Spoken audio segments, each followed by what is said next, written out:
Perkenalkan, nama saya Lolita dengan NIM 211-210-5110, mahasiswi jurusan Markom PJJ Batch 5A.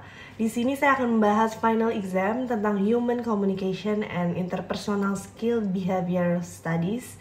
Jadi kita langsung aja ke slide berikutnya.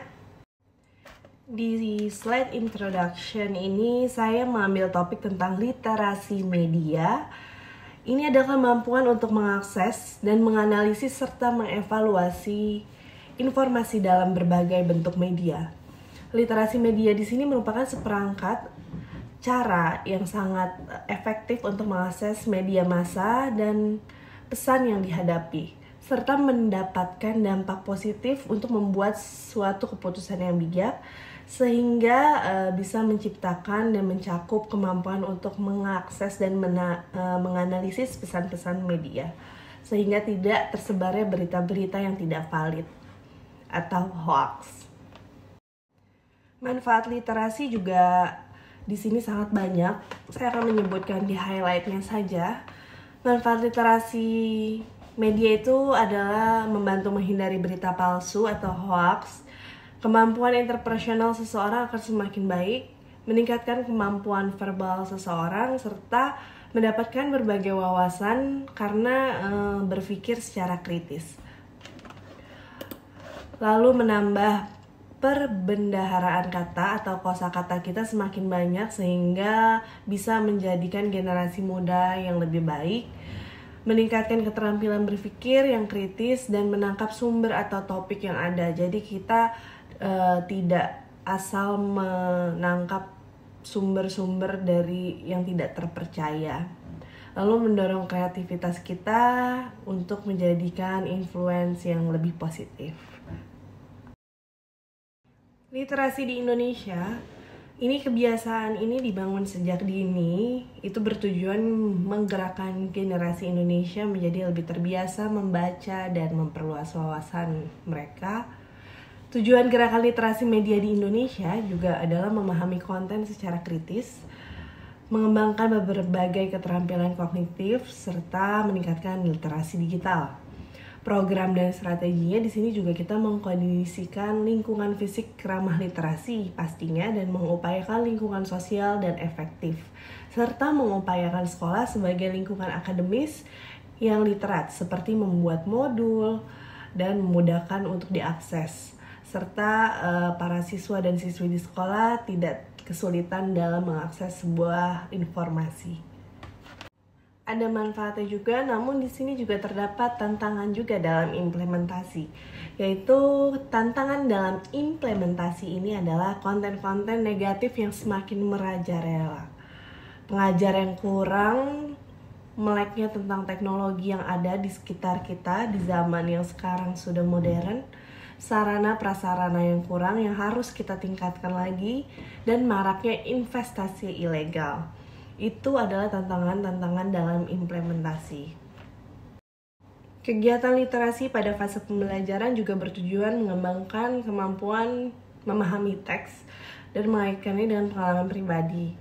Dan saya juga mengambil pandangan gerakan literasi menurut para ahli. Di sini saya mengambil tentang sudut pandang dari Elizabeth tahun 1986, yaitu katanya literasi adalah kemampuan berbahasa yang dimiliki oleh seseorang dalam berkomunikasi, membaca, berbicara, menyimak, dan menulis. Namun pandangan dari G tahun 1990, ia berkata literasi tidak hanya tentang membaca dan menulis saja, tetapi juga melibatkan diskursus di dalamnya.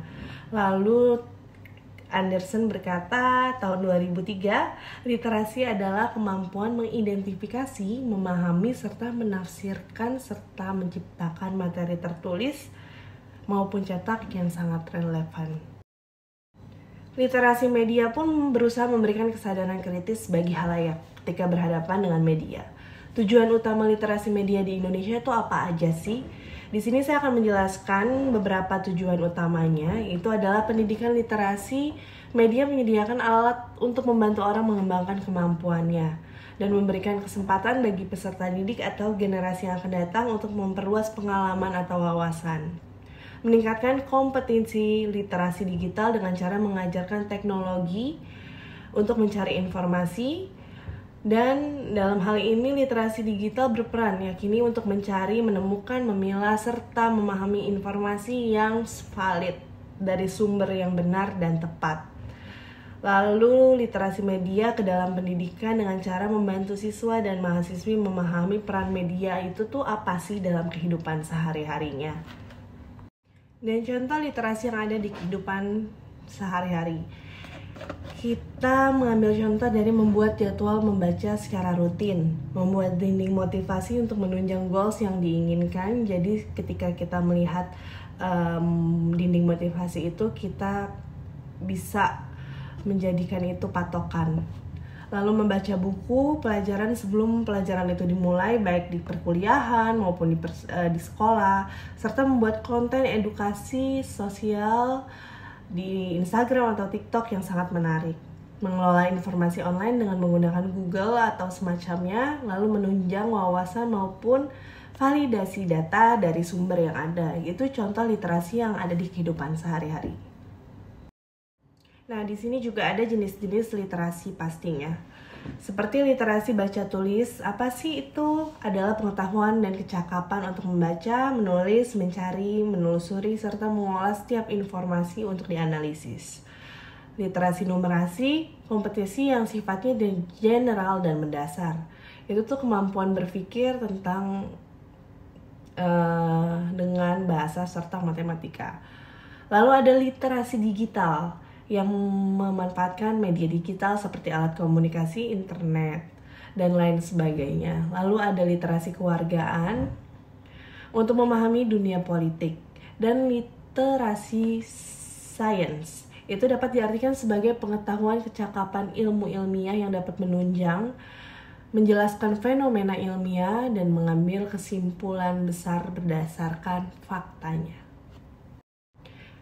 Dasar literasi juga harus diterapkan oleh prinsip-prinsip yang ada. Contohnya adalah keamanan dan privacy, karena kita dapat melindungi data pribadi serta menjaga keamanan digital di era modern sekarang. Lalu ada inklusivitas, teknologi digital yang harus digunakan untuk memberdayakan semua orang tanpa memandang latar belakangnya.